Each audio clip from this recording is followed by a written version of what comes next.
सुंदर राजकुमारी एक शिक्षाप्रद कहानी।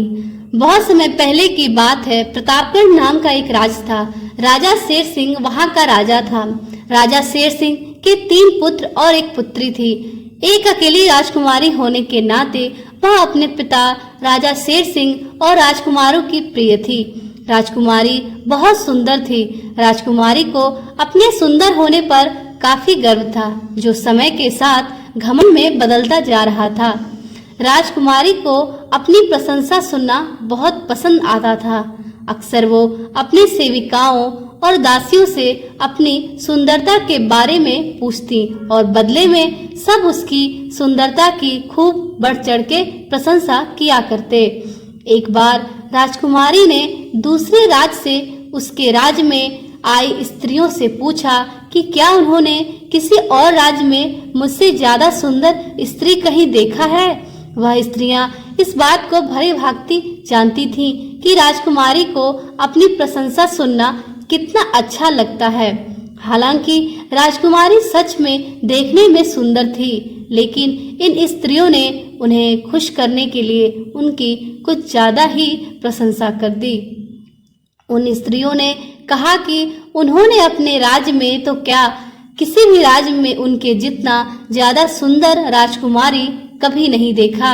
वह तो यहाँ तक कह गई कि शायद वह परियों जितनी सुंदर है। राजकुमारी अपनी इतनी ज्यादा प्रशंसा सुनकर खुश हो गई और अब वो हर लोगों से अपनी तारीफ सुनना चाहती थी। एक बार राजा के यहाँ उनके कुलगुरु आए। राजकुमारी ने उनकी अच्छे से सेवा सत्कार किया। फिर राजकुमारी ने उनसे भी वही सवाल पूछा कि क्या उन्होंने राजकुमारी से ज्यादा सुंदर स्त्री कहीं देखा है।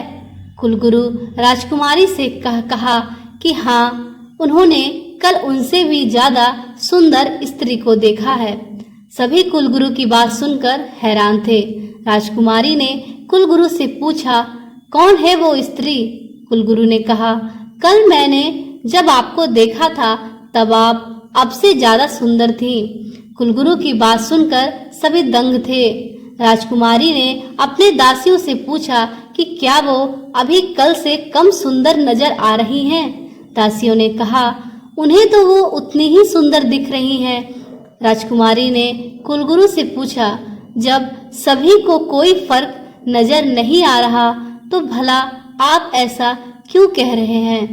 कुलगुरु ने राजकुमारी से कहा कि ये सब आपकी दासियां हैं, इसलिए इन्हें आप में कोई कमी नहीं दिखेगी, लेकिन मैं ये साबित कर सकता हूँ। कुलगुरु ने एक बर्तन में चावल के दाने मंगवाए और राजकुमारी के कुछ दासियों को दिखाया और उन्हें बाहर जाने के लिए कहा। फिर कुलगुरु ने उस चावल के दानों में से एक मुट्ठी चावल के दानों को निकाला और फेंक दिया। फिर उन दासियों को वापस अंदर बुलाया गया और कुलगुरु ने उनसे पूछा कि क्या उन्हें इस बर्तन में कोई कमी नजर आ रही है।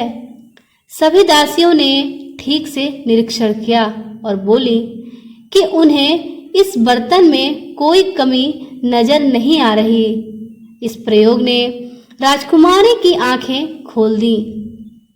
राजकुमारी को यह समझ में आ गया कि वह सुंदर दिखने की आदी हो चुकी है और वह उस सुंदरता के नशे में फंस चुकी है, जो हर दिन कम होती जा रही है और जो एक दिन नष्ट होनी ही है। कुलगुरु ने राजकुमारी को समझाया कि सुंदरता के अलावा भी जीवन में बहुत कुछ पाना अभी शेष है।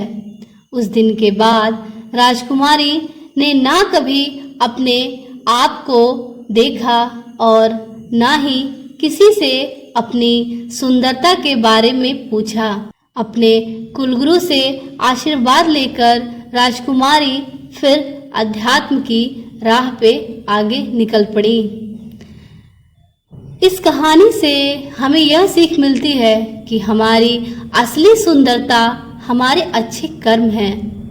दोस्तों, हमें धन, दौलत, सुंदरता और भोग विलास के पीछे नहीं भागना चाहिए, क्योंकि ये सारी वस्तुएं चाहे हम जितनी भी इकट्ठी कर लें, एक दिन ये समाप्त हो जानी है। इसलिए हमें उस अविनाशी ईश्वर को प्राप्त करने का प्रयास करना चाहिए और उनके नाम रूपी धन जो कभी नष्ट नहीं होता उसे अर्जित करना चाहिए। आशा करती हूँ आपको हमारी कहानी पसंद आई होगी। अगर आपको हमारी कहानी पसंद आई तो प्लीज़ हमारे चैनल को लाइक करें और अगर आप अपने चैनल पे नए हैं तो हमारे चैनल को सब्सक्राइब करें और साथ में शेयर भी करें। तो मिलते हैं आपसे अपनी अगली वीडियो में। तब तक के लिए धन्यवाद। आपका दिन शुभ हो।